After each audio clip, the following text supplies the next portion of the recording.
ഇവിടെ പ്രധാനമായി കൃഷി ചെയ്തു പോകുന്നിരുന്നത് തെങ്ങും വാഴയും കവുങ്ങും കപ്പയും കാപ്പിയും കുരുമുളകൊക്കെ. പക്ഷേ ഈ ആളുകൾക്ക് മറ്റൊരു കഥ കൂടി പറയാറുണ്ട്. ഒരു 30 വർഷക്കാലത്തിന് മുമ്പുണ്ടായ വെള്ളപ്പൊക്കത്തിൽ ഇവിടുത്തെ കാർഷിക വൃത്തിയൊക്കെ നശിച്ചു പോയ കഥയാണ് ആളുകൾക്ക് പറയാനുള്ളത്.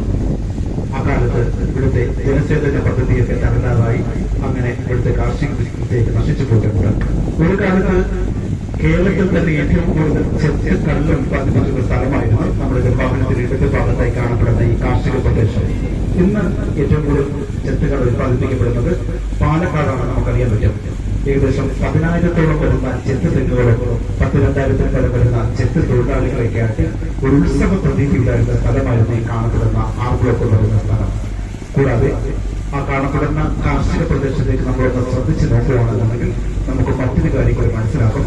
ആ കാണപ്പെടുന്ന കാർഷിക പ്രദേശത്തെക്കാളും നമ്മുടെ ജലവാഹനം ഇപ്പോൾ ഏകദേശം 2 മുതൽ 2.5 മീറ്റർ വരെയൊക്കെ ഉയരത്തിലാണ് സഞ്ചരിക്കുന്നത്. നമുക്ക് മനസ്സിലാവും. ഒരിക്കൽ കൂടി സഞ്ചാരികളൊന്ന് ശ്രദ്ധിക്കുക. ആ കാണപ്പെടുന്ന കാർഷിക ഭൂമിയിൽ നിന്നും നമ്മളിപ്പോൾ സഞ്ചരിച്ചുകൊണ്ടിരിക്കുന്നത് 2 മുതൽ 2.5 മീറ്റർ വരെയൊക്കെ ഉയരത്തിലാണ്. ഇങ്ങനെ ഒരു അത്ഭുത ഭൂപ്രദേശം നമുക്ക് കാണാൻ പറ്റും. അത് നമുക്ക് ചിലപ്പോൾ ലക്ഷങ്ങൾ മുടക്കിയാലേ കാണാൻ പറ്റത്തുള്ളൂ. നമുക്കറിയാം, ആംസ്റ്റർഡാം സന്ദർശിച്ചിട്ടുള്ള സഞ്ചാരികൾ ഒരു പക്ഷേ ഈ കൂട്ടത്തിൽ കാണാം. ചില യാത്രകളിലേക്ക് ഞങ്ങളോടൊപ്പം സഞ്ചരിക്കാറുണ്ട്. അവർ ഞങ്ങൾക്ക് വേണ്ടി സംസാരിക്കാൻ പങ്കുവെക്കാറുണ്ട്. കാര്യം ഇവിടുത്തെ ഈ ഭൂപ്രകൃതി കാണുമ്പോൾ ആംസ്റ്റർഡാമിൽ കാണപ്പെടുന്ന അതേ ഒരു ഭൂപ്രകൃതിയിലൂടെയാണ് നമ്മളിപ്പോൾ സഞ്ചരിച്ചുകൊണ്ടിരിക്കുന്നത്. പ്രിയപ്പെട്ട